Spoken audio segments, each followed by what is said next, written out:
कृष्णा। आप सभी भक्तजनों का जीवन अमृत चैनल पर हार्दिक अभिनंदन है। यह चैनल भक्ति, धर्म, कथा, व्रत, पर्व, पुराण, शास्त्र और सनातन संस्कृति के दिव्य ज्ञान का पवित्र संगम है। यहाँ आपको मिलेगी देवी देवताओं की पावन कथाएं, व्रत कथाएं और उनकी महिमा, शास्त्रों का सरल और भावपूर्ण ज्ञान, जीवन को सकारात्मकता, शांति और भक्ति से भरने वाले अमृत वचन। जीवन अमृत केवल एक चैनल नहीं, बल्कि आत्मा को जागृत करने वाला एक आध्यात्मिक यात्रा पथ है, जहाँ हर शब्द भक्ति है, हर कथा साधना है और हर वीडियो आत्मिक शुद्धि का माध्यम है। तो आइए इस पावन यात्रा में हमारे साथ जुड़िए, धर्म के मार्ग पर चलिए, भक्ति में लीन होइए और अपने जीवन को सत्य, प्रेम, शांति और पुण्य से भर दीजिए। जय श्री हरि, जय जय माता दी।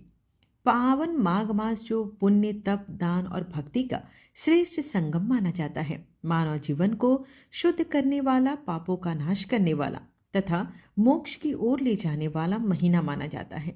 शास्त्रों में कहा गया है कि माघ मास में किया गया हर छोटा सा पुण्य भी अक्षय फल की प्राप्ति कराता है। संगम तट पर भगवान विष्णु की उपासना, दीपदान, अन्नदान और कथा श्रवण से जीवन के समस्त कष्ट दूर हो जाते हैं। माघ मास महात्म्य के अध्याय 27 में भगवान श्री हरि की विशेष कृपा, भक्ति की महिमा और पुण्य कर्मों के अद्भुत फल का दिव्य दर्शन वर्णित होता है। इस अध्याय के माध्यम से यह बताया गया है कि कैसे श्रद्धा, नियम, संयम और भक्ति के साथ किया गया माघ व्रत मनुष्य को सांसारिक बंधनों से मुक्त कर भागवत धाम की ओर ले जाता है। यह अध्याय हमें सिखाता है कि केवल बाहरी कर्म ही नहीं, बल्कि शुद्ध मन, सच्ची भावना और सच्ची भक्ति ही जीवन को पवित्र बनाती है। माघ मास में भगवान विष्णु, माता लक्ष्मी और तीर्थराज प्रयाग की आराधना से व्यक्ति के जन्म जन्मांतर के पाप नष्ट हो जाते हैं और जीवन में सुख, शांति व समृद्धि का सदैव वास होता है। तो आइए अध्याय 27 की इस दिव्य कथा के माध्यम से हम सभी अपने जीवन को धर्म, भक्ति और पुण्य के मार्ग पर आगे बढ़ाएं और श्री हरि की कृपा प्राप्त करें। आइए माघ मास महात्म्य कथा में सर्वप्रथम रसपान करें सीता नितनेम की कथा। इस कहानी को सीता माता कहती थी और प्रभु श्री राम सुना करते थे। एक दिन श्री राम भगवान को किसी काम के लिए बाहर जाना पड़ा, तो सीता माता कहने लगी कि भगवान, मेरा तो 12 वर्ष का नितनेम है, अब आप बाहर जाएंगे तो मैं अपनी कहानी किसे सुनाऊंगी। तब श्री राम ने कहा कि सीते, आप कुएं की पाल पर जाकर बैठ जाना और वहां पर जो भी औरतें पानी भरने आएंगी उन्हें अपनी कहानी अवश्य सुना दिया करना। माता कुएं की पाल पर जाकर बैठ गई। तभी एक स्त्री आई। उसने रेशम से जड़ी हुई एक बहुत ही सुंदर साड़ी पहन रखी थी और सोने का घड़ा ले रखा था। सीता माता उसे देखकर कहने लगी, बहन, मेरा 12 वर्ष का नितनेम सुन लो। पर वह स्त्री बोली कि मैं तुम्हारा नितनेम सुनूंगी तो मुझे तो घर जाने में देर हो जाएगी और मेरी सास मुझसे झगड़ा करेगी। इसलिए उसने कहानी नहीं सुनी और अपने घर चली गई। लेकिन उसके घर जाते ही उसकी रेशम की जरी की साड़ी फट गई। सोने का घड़ा मिट्टी के घड़े में परिवर्तित हो गया। सासू ने जब यह देखा तो पूछा, अरे बहू, यह किसका दोष अपने सिर लेकर आई हो? बहू बोली, माँ जी, कुएं पर एक औरत बैठी थी और उसने अपने नितनेम की कथा सुनने को कहा, लेकिन मैंने नहीं सुनी। शायद उसी का यह प्रताप है कि मुझे यह फल प्राप्त हुआ। बहू की बात सुनकर अगले दिन वही साड़ी और वही घड़ा लेकर सास कुएं की पाल पर गई। सास को वहीं पर सीता माता बैठी मिली तो माता सीता ने कहा, बहन, मेरी कहानी सुन लीजिए। सासू माँ बोली, एक बार छोड़, मैं तो 4 बार कहानी सुन लूंगी। तब सीता माता बोली, राम आए, लक्ष्मण आए, देश के पुजारी आए, नितनेम का नेम लाए, आओ राम, बैठो राम, तपी रसोई जीमो राम, माखन मिश्री खाओ राम, राम दूध बताशा पियो, राम सूत ने पलका मोटो, राम शाल दुशाला पोटो, राम शाल दुशाला ओढ़ो, राम जब बोलूं राम ही राम, राम सवारे सबके काम, खाली घर भंडार भरेंगे, सबका बीड़ा पार करेंगे, श्री राम जय जय राम। सासू बोली, बहन कहानी तो बहुत अच्छी लगी। फिर कहानी सुनकर सासू घर की ओर चली गई। उसकी साड़ी फिर से रेशम जरी की बन गई और मिट्टी का घड़ा पुनः सोने के घड़े में परिवर्तित हो गया। बहू ने देखा तो कहने लगी, सासू माँ आपने यह सब कैसे किया? सासू बोली, बहू तू तो दोष लगाकर आई थी और मैं अब दोष उतार कर आ रही हूँ। बहू ने पूछा कि माँ जी वह कुएं वाली स्त्री कौन थी? सासू ने बताया कि वह तो स्वयं सीता माता थी। वह पुराने से नया कर देती हैं, खाली घर में भंडार भर देती हैं। वह लक्ष्मी जी का वास घर में कर देती हैं और मनुष्य की जो भी मनोवांछित इच्छा होती है उसे पूर्ण कर देती हैं। बहू बोली, माँ जी फिर तो ऐसी कहानी मुझे भी सुना दो। सास बोली, ठीक है तुम भी सुनो। फिर सास ने कहानी आरंभ किया।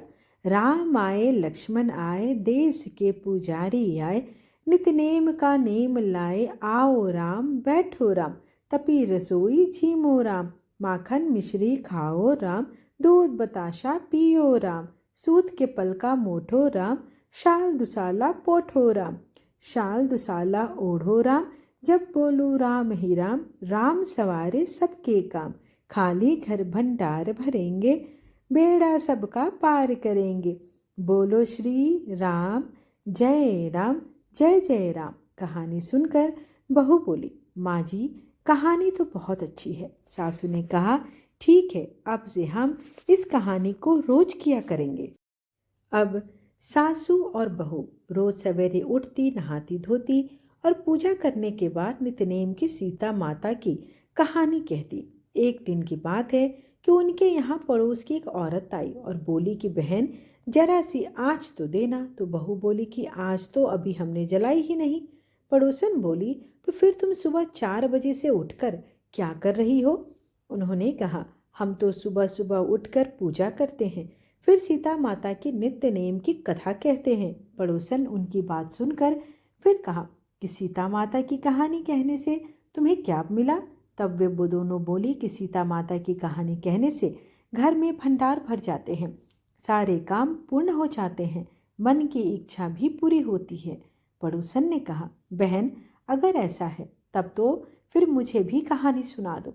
तब बहू बोली, ठीक है तुम भी यह कहानी सुन लो। राम आए लक्ष्मण आए, देश के पुजारी आए, नित नेम का नेम लाए, आओ राम बैठो राम, तपी रसोई जीमो राम, माखन मिश्री खाओ राम, दूध बतासा पियो राम, सूत के बल का मोठो राम, शाल दुसाला पोठो राम, साल दुसाला ओढ़ो राम, जब बोलूं राम ही राम, राम सवारे सबके काम, खाली घर भंडार भरेंगे, सबका बेड़ा पार करेंगे, श्री राम जय जय राम। पड़ोसन ने इस कहानी को सुना तो कहने लगी, बहन कहानी तो बहुत अच्छी लगी। अब वह पड़ोसन भी नित्यनेम सीता माता की कहानी कहने लगी। कहानी कहने से सीता माता ने पड़ोसन के भी धन के भंडार भर दिए। देखते ही देखते अब तो पूरे मोहल्ले में नित्यनेम की कथा चल पड़ी और हर किसी के मनोकामना पूर्ण होने लगी। हे सीता माता, जैसे आपने उन सभी के भंडार भरे वैसे ही हमारे भी भरना। कहानी कहने वाले, सुनने वाले और हुंकार भरने वाले सबके भरना। सभी प्रेम से बोलिए, सीता मैया की जय। आइए अब हम रसपान करेंगे माघ मास महात्म्य में 27वां अध्याय। प्रेत कहने लगा, हे पथिक, मैं इस समय तुम्हारे पास जो यह गंगा जल है उसे मांग रहा हूँ, क्योंकि मैंने इसका बहुत कुछ महात्म्य सुना है। मैंने इस पर्वत पर गंगा जल का बड़ा अद्भुत आश्चर्य देखा है, इसलिए यह जल मांगता हूँ। मैं प्रेत योनि में अति दुखी हूँ। एक ब्राह्मण अनाधिकारी को यज्ञ कराकर मैं ब्रह्म राक्षस हो गया। वह हमारे साथ 8 वर्ष तक रहा। उसके पुत्र ने उसकी अस्थियों को इकट्ठा करके गंगा जी में कनखल स्थान में गिरवा दिया। उसी समय वह राक्षस योनि को त्याग कर सदगति को प्राप्त हुआ। मैंने प्रत्यक्ष देखा है, इसलिए मैंने तुमसे प्रार्थना की है। मैंने पहले जन्म में तीर्थ स्थानों में बड़े बड़े दान लिए थे और उनका प्रायश्चित भी नहीं किया था। इसी से मैं हजारों वर्ष तक इस प्रेत योनि में, जिसमें अन्न और जल मिलना अति दुर्लभ है, दुख पा रहा हूँ। इस योनि में मुझको हजारों वर्ष बीत चुके हैं। इस समय आप जल देकर मेरे प्राणों को जो कंठ तक आ गए हैं बचाओ। कुछ आदि रोगों से भी मनुष्य प्राणों को त्याग करने की इच्छा नहीं करता। देवदूती कहने लगे। ऐसे उस प्रेत के वचन सुनकर वह ब्राह्मण बड़ा विस्मित हुआ और वह अपने मन में विचारने लगा कि संसार में पाप और पुण्य के फल अवश्य आ पड़ते हैं। देव दानव मनुष्य कीड़े मकोड़े भी रोगों से पीड़ित होते हैं। बाल तथा वृद्धों को मरण, अंधा अथवा कुबड़ापन, ऐश्वर्य, दरिद्रता, पांडित्य तथा मूर्खता सब कर्मों से ही प्राप्त होता है। इस कर्म भूमि में जिन्होंने न्याय से धन इकट्ठा किया वही धन्य है। यह सुनकर प्रेत गदगद वाणी में बोला, हे पथिक, मैं जानता हूँ कि आप सर्वज्ञ हैं। आप मुझको जीवन का आधार जल इस प्रकार दो जैसे मेघ चातक को देता है। तब पथिक कहने लगा, हे प्रेत, मेरे माता पिता भृगु क्षेत्र में बैठे हैं। मैं उन्हीं के लिए जल लाया हूँ। अब बीच में तुमने गंगा जी के संगम का जल मांग लिया।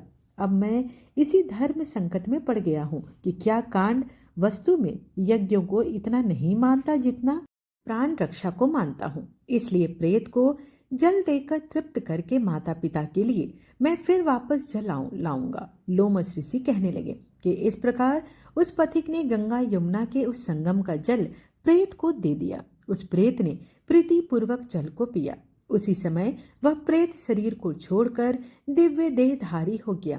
केरल वाले ब्राह्मण ने कहा कि बिंदु मात्र गंगा जल से ही वह प्रेत मुक्त हो गया। हम समझते हैं कि ब्रह्मा जी भी इस जल के गुण का वर्णन नहीं कर सकते, नहीं तो महादेव जी इस जल को मस्तक पर क्यों धारण करते।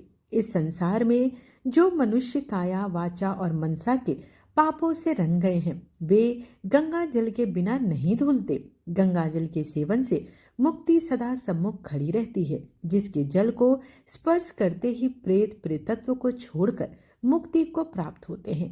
जो गंगा स्नान करता है वह वैष्णव पद को प्राप्त होता है। यदि संबंधी लोग गंगा जल से तर्पण करें तो नरक में रहने वाले पितर लोग स्वर्ग को चले जाते हैं। स्वर्ग में रहते हुए ब्रह्मत्व को प्राप्त होते हैं। गंगा जल के समान और कोई मुक्ति का साधन नहीं है। वह प्रेत फिर वहां से चला गया और फिर 1 मास में जब माघ मास आया तो उसने सुने हुए प्रयाग महात्म्य के अनुसार गंगा यमुना के संगम पर स्नान करके दिव्य देह धारण किया और भक्ति पूर्वक नारायण की स्तुति करता हुआ वह द्रविड़ देश का राजा गंधर्वों से सेवित उत्तम विमान पर बैठकर इंद्रपुरी को गया। सो हे, यह इतिहास पापों का जल्दी ही नाश करता है। इसमें धर्म का ज्ञान होता है। यह पुण्य यश तथा कीर्ति को बढ़ाने वाला है, ज्ञान तथा मोक्ष को देने वाला है। तुम भी सदगति पाने के लिए प्रयाग चलो। वहां पर हम ऐसा स्नान करेंगे जो देवताओं के लिए भी दुर्लभ होता है। वहां पर श्राप से पैदा हुआ पिशाचपन सब नाश को प्राप्त हो जाता है। इस प्रकार लोमस ऋषि के मुख से अमृतमय मधुर कथा को सुनकर मानो अमृत पीकर सब प्रसन्न हुए और पाप रूपी समुद्र से पार हुए। फिर उन्हीं के साथ सब लोगों ने दक्षिण दिशा को प्रस्थान किया। हरे कृष्ण, ये था आज का माघ मास महात्म कथा।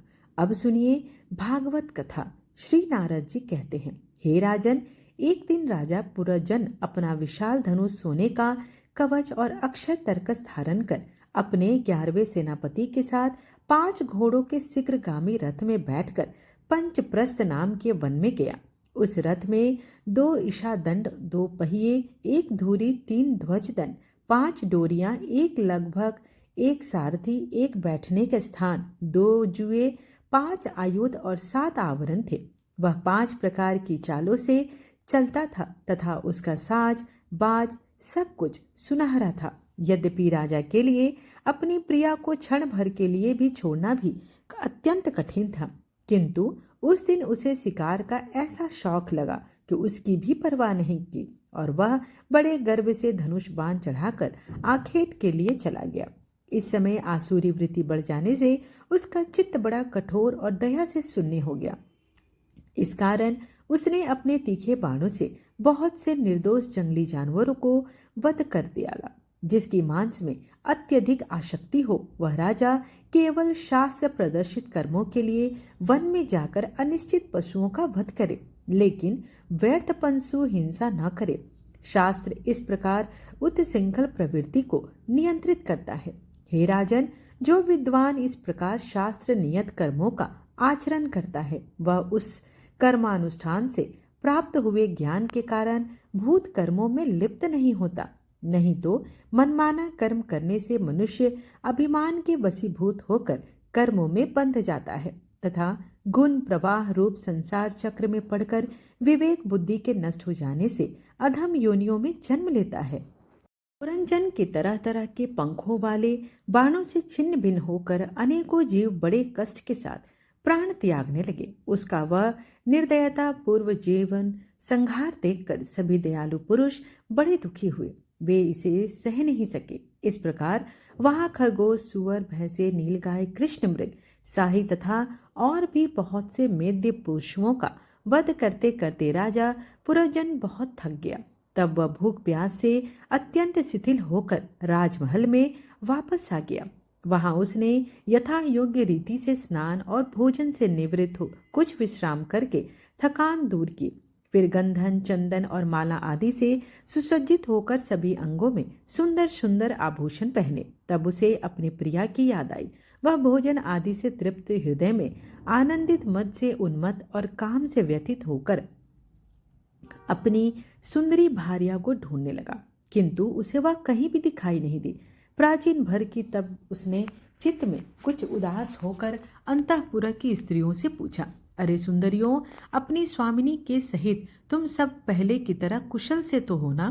क्या कारण है आज इस घर की संपत्ति पहले जैसी सुहावनी नहीं जान पड़ती? घर में माता अथवा पति परायण भार्या न हो तो वह घर बिना पहिए के रथ के समान हो जाता है। फिर उसमें कौन बुद्धिमान दीन पुरुषों के समान रहना पसंद करेगा?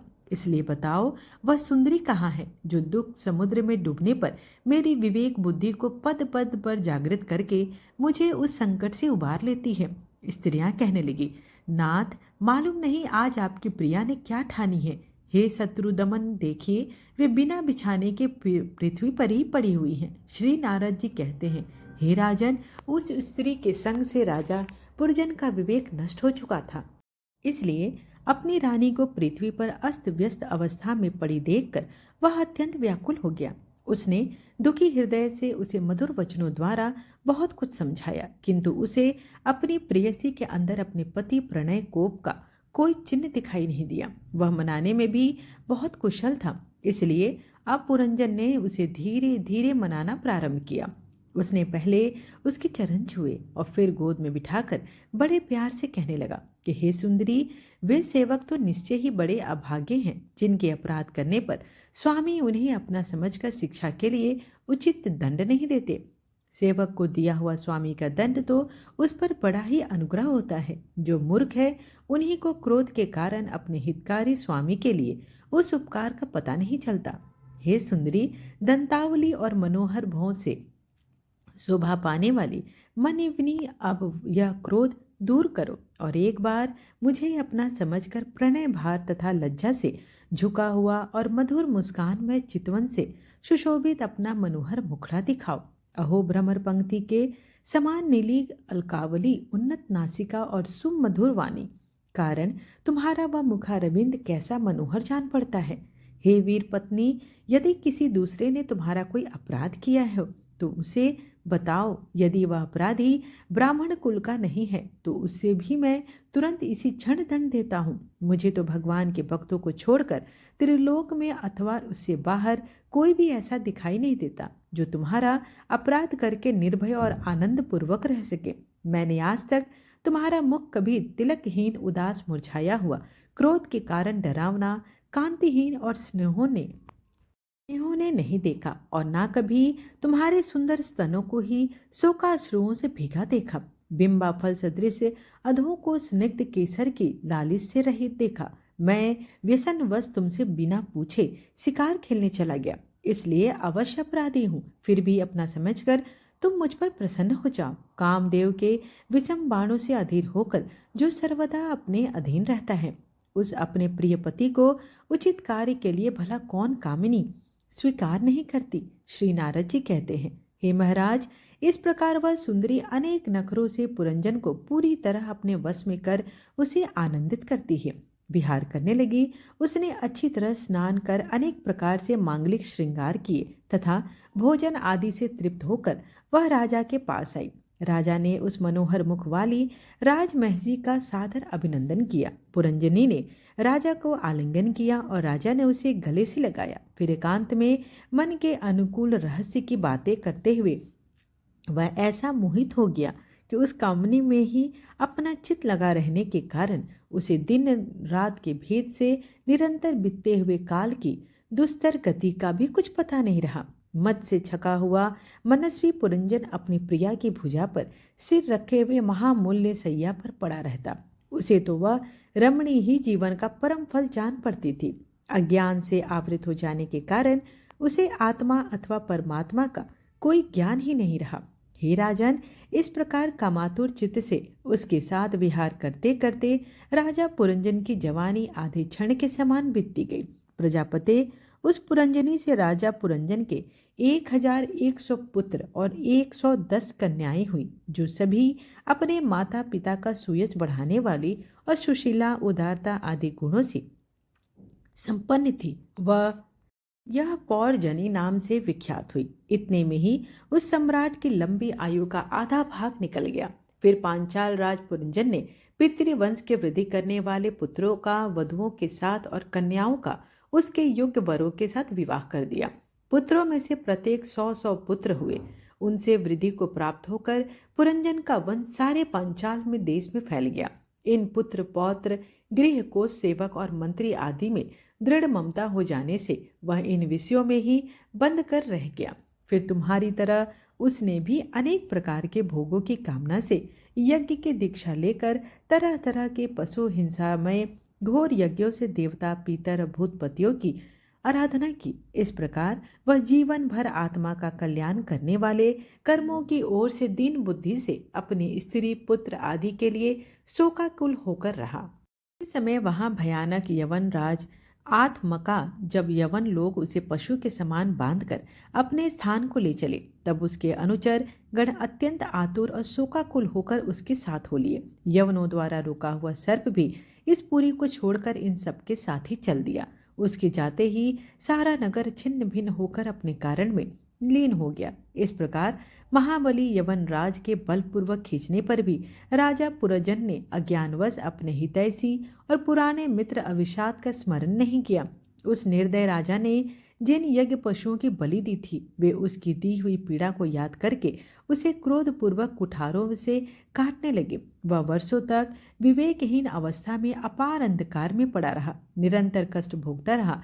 स्त्री की आसक्ति से उसकी यह दुर्गति हुई थी। अतः समय में भी पुरंजन को उसी का चिंतन बना हुआ था। इसलिए दूसरे जन्म में वह निरप श्रेष्ठ विदर्भ राज के यहाँ सुंदरी कन्या होकर उत्पन्न हुआ। जब वह विदर्भ नंदिनी विवाह योग्य हुई, तब विदर्भ राज ने घोषित कर दिया कि इसे सर्वश्रेष्ठ पराक्रमी वीर ही ब्याह करेगा। शत्रुओं के नगरों को जीतने वाले पांडे नरेश महाराज मलयध्वज ने समरभूमि में समस्त राजाओं को जीतकर उसके साथ विवाह संपन्न किया। इसके आगे की कथा आपको कल की वीडियो में मिलेगी। तो आइए अब चालीसा के और आरती के साथ वीडियो का समापन करते हैं। विष्णु सुनिए विनय सेवक की चितलाए, कीरत कुछ वर्णन करूं दीजे ज्ञान बताए। नमो विष्णु भगवान खरारे, कष्ट न सावन अखिल बिहारी। प्रबल जगत में शक्ति तुम्हारी, त्रिभुवन फैल रही उजियारी। सुंदर रूप मनोहर सूरत, सरल स्वभाव मोहनी मूरत। तन पर पीतांबर अति सोहत, वैजयंती माला मनमोहत। शंख चक्र कर गदा विराजे, दैत्य दैत्य असुर दल भाजे। सत्य धर्म मद लोभ न काजे, काम क्रोध मद लोभ न छाजे। संत भक्त सज्जन मनरंजन, दनुज असुर दुष्टन दल गंजन। सुख उपजाए कष्ट सब भंजन, दोष मिटाए करत जन सज्जन। पाप काट भव सिंधु उतारन, कष्ट नाश कर भक्त उबारन। करत अनेक रूप प्रभु धारण, केवल आप भक्ति के कारण। धरणी धेनु बन तुम ही पुकारा, तब तुम रूप राम का धारा। भार उतार असुर दल मारा, रावण आदि को संहारा। आप वराह रूप बनाया, हिरण्याक्ष को मार गिराया। धर्म तस्य तन सिंधु बनाया, 14 रत्नन को निकलाया। अमिलक असुरन द्वंद मचाया, रूप मोहनी आप दिखाया। देवन को अमृत पान कराया, असुरन को छवि से बहलाया। कुर्म रूप धर सिंधु मझाया, मंद्राचल गिरि तुरत उठाया। शंकर का तुम फंद छुड़ाया, भस्मासुर को रूप दिखाया। वेदन को जब असुर डुबाया, कर प्रबंध उन्हें ढूंढवाया। मोहित बनकर खलहि नचाया, उसही कर से भस्म कराया। असुर जलंधर अति बलदाई, शंकर से उन किन्ह लड़ाई। हार पार शिव सकल बनाई, किन सति से छल खल कल जाई। सुमिरन किन तुम्हें शिवरानी, बतलाई सब विपत कहानी। तब तुम बने मुनीश्वर ज्ञानी, वृंदा की सब सूरति भुलानी। देखत तीन दनुज सैतानी, वृंदा आए तुम्हें लपटानी। हो स्पर्श धर्म क्षति मानी, हना असुर उर शिव सैतानी। तुमने ध्रुव प्रहलाद उबारे, हिरण्याकुश आदि खल मारे। गणिका और अजामिल तारे, बहुत भक्त भव सिंधु उतारे। हरहु सकल संताप हमारे, कृपा करहु हरि सिरजनहारे। देखहु मैं निज दरस तुम्हारे, दिन बंधु भक्तन हितकारे। चाहता आपका सेवक दर्शन, करहु दया अपनी मधुसूदन। जानू नहीं योग्य सब पूजन, होय यज्ञ स्तुति अनुमोदन। शील दया संतोष सुलक्षण, विदित नहीं व्रत बोध विलक्षण। करहूँ आपका किस विधि पूजन, कुमति विलोक होत दुख भीषण। करहूँ प्रणाम कौन विधि सुमिरन, कौन भांति में करहूँ समर्पण। सुर मुनि करत सदा सेवकाई, हर्षित रहत परम गति पाई। दिन दुखीन पर सदा सहाय, निज जन जान लेव अपनाई। पाप दोष संताप नसाओ, भव बंधन से मुक्त कराओ। सूत संपत्ति दे सुख उपजाओ, निज चरणन का दास बनाओ। निगम सदा ये विनय सुनाए, पढ़े सुने जो जन सुख पावे। आइए अब भगवान की आरती करते हैं। ओम जय जगदीश हरे, स्वामी जय जगदीश हरे। भक्त जनों के संकट क्षण में दूर करे। ओम जय जगदीश हरे। जो ध्यावे फल पावे, दुख बिन से मन का सुख संपत्ति घर आवे। कष्ट मिटे तन का, ओम जय जगदीश हरे। मात पिता तुम मेरे, शरण गहूँ मैं किसकी। तुम बिन और न दूजा, आस करूँ मैं जिसकी। ओम जय जगदीश हरे। तुम पूर्ण परमात्मा, तुम अंतर्यामी। पार ब्रह्म परमेश्वर, तुम सबके स्वामी। ओम जय जगदीश हरे। तुम करुणा के सागर, तुम पालन करता। मैं मूरख खल कामी, कृपा करो भरता। ओम जय जगदीश हरे। तुम हो एक अगोचर, सबके प्राणपति। किस विधि मिलूं दया मैं, तुमको मैं कुमति। ओम जय जगदीश हरे। दिन बंधु दुख हरता, तुम ठाकुर मेरे। अपने हाथ उठाओ, द्वार पड़ा मैं तेरे। ओम जय जगदीश हरे। विषय विकार मिटाओ, पाप हरो देवा, श्रद्धा भक्ति बढ़ाओ, संतन की सेवा। ओम जय जगदीश हरे। तन मन धन और संपत्ति सब कुछ है तेरा, तेरा तुझको अर्पण क्या लागे मेरा। ओम जय जगदीश हरे। श्री जगदीश जी की आरती जो कोई नर गावे, कहत शिवानंद स्वामी, मन वांछित फल पावे। ओम जय जगदीश हरे। त्वमेव माता च पिता त्वमेव, त्वमेव बन्धु च सखा त्वमेव, त्वमेव विद्या द्रविणं त्वमेव, त्वमेव सर्वं मम देव देव। आरतीं समर्पयामि विष्णुदेवताय नमो नमः। आशा करती हूँ कि आपको आज की कथा और आरती पसंद आई हो। वीडियो पसंद आए तो चैनल को लाइक शेयर एंड सब्सक्राइब करना बिल्कुल ना भूलें। धन्यवाद।